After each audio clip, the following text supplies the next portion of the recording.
تو یہ دو اتنے بڑے گناہ ہیں جس کی سزا اللہ تعالیٰ قبر میں ہی دینا شروع کر دیتا ہے۔ ایک مرتبہ آقا علیہ الصلوۃ والسلام صحابہ کرام کے ساتھ جا رہے تھے اور ایک قبر پر سے آقا علیہ السلام کا گزر ہوا تو آقا علیہ الصلوۃ والسلام نے ارشاد فرمایا کہ اے میرے صحابہ، یہ دو جو قبریں تم دیکھ رہے ہو، ان دونوں قبروں میں اللہ کی طرف سے عذاب ہو رہا ہے،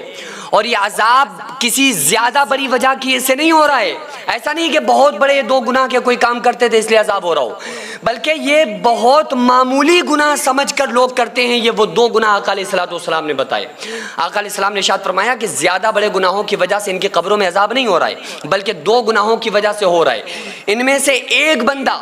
پیشاب کی چھینٹوں سے نہیں بچتا تھا کہ وہ اس نے پیشاب کر رہا ہے تو وہ کھڑے ہو کے کر رہا ہے، جیسے بھی کر رہا ہے، چھینٹیں پڑ رہی ہیں یا کوئی اسے فکر نہیں ہوتی تھی، اور وہ پیشاب کی چھینٹوں سے نہ بچنے کی وجہ سے آقا علیہ السلام نے ارشاد فرمایا کہ اس کو قبر کے اندر خطرناک عذاب ہو رہا ہے۔ اور دوسرا آقا علیہ السلام نے ارشاد فرمایا کہ دوسری قبر میں عذاب ہونے کی وجہ یہ ہے کہ یہ بندہ غیبت کیا کرتا تھا، یہ اپنے مسلمان بھائی کی چغلی کیا کرتا تھا۔ آقا علیہ السلام نے ارشاد فرمایا کہ چغل خور جنت میں داخل نہیں ہوگا۔ آج کتنی عام ہو چکی ہے غیبت کرنا، ایک دوسرے کی مسلمان برائی کرتے رہیں گے، ایک دوسرے کے پیٹھ پیچھے برائی کرنا، اسی کو چغلی کہتے ہیں، غیبت کہتے ہیں۔ ایک مرتبہ صحابہ آئے، انہوں نے کہا یا رسول اللہ صلی اللہ علیہ وآلہ وسلم، جس کے بارے میں ہم کچھ کہہ رہے ہیں کہ فلاں انسان ایسا ہے، فلاں انسان ایسا ہے، یعنی جس کی ہم برائی کر رہے ہیں، اگر وہ برائی اس انسان کے اندر موجود ہو تو کیا جب بھی ہمارے اوپر گناہ پڑے گا؟ کیا جب بھی ہم گناہ گار ہوں گے؟ کیا جب بھی ہمارا یہ برائی کرنا غیبت میں لکھا جائے گا جبکہ اس کے اندر وہ چیز، وہ گناہ کا کام موجود ہو؟ تو آقا علیہ السلام نے ارشاد فرمایا کہ میرے صحابہ، ہاں، جب اس کے اندر کوئی گناہ موجود ہے جبھی تو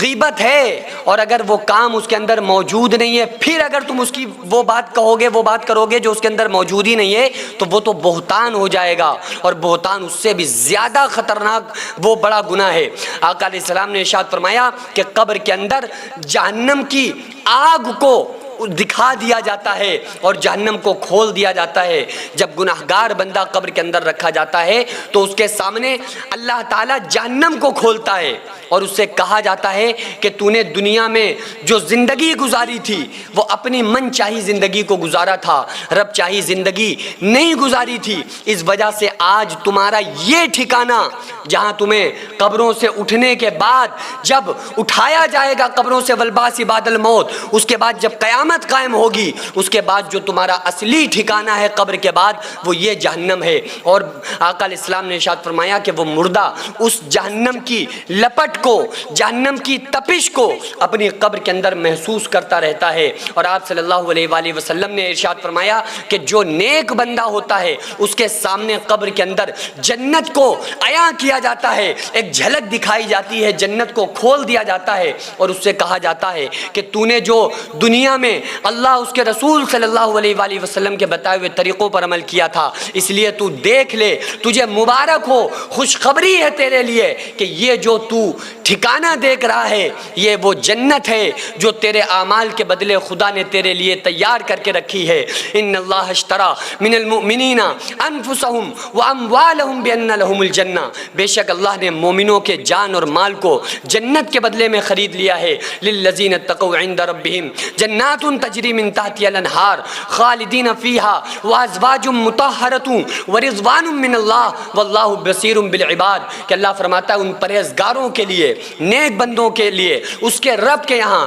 ایسی جنتیں، ایسے باغات ہیں جن کے نیچے نہریں جاری ہیں، پاک ستھری بیویاں ہیں، اللہ کی رضامندی ہے، اللہ تعالیٰ اپنے بندوں کو خوب دیکھ رہا ہے، کسی کا حال اس سے چھپا نہیں ہے۔ تو آخرت کی تیاری کرنی چاہیے تاکہ دنیا کے بعد کی جو قبر سے زندگی شروع ہوتی ہے وہ ہماری بہتر بن جائے، وہ ہماری سنور جائے۔ اسی لیے بار بار بتایا جاتا ہے، سمجھایا جاتا ہے، ایسی محفلوں کو جس میں آپ بیٹھے ہیں محفلوں کو سجایا جاتا ہے تاکہ سنتے سناتے جب ہم رہیں گے تو کیا ہوگا کہ ہمارے ایمان میں اضافہ ہوگا۔ سننے سنانے جو سنتے رہتے ہیں، سناتے رہتے ہیں یہ ہم لوگ ہفتے میں، تو اس سے کیا ہوتا ہے کہ ہمارا ایمان بھی تازہ ہوتا ہے اور ایمان والوں کو یہ چیز فائدہ دیتی ہے۔ آپ لوگ اپنے پیسے کی برکت اور طاقت دیکھیے، جو آپ تھوڑا تھوڑا تعاون ہر مہینے ان غریبوں کے نام کرتے ہیں، جن کے گھروں میں چولہے نہیں جل پاتے ہیں، جن کے بچے بھوک سے بلک بلک کے سوتے تھے، الحمدللہ جو ہماری آغازیہ ویلفیئر سوسائٹی ہر مہینے ان غریبوں کو راشن دینا،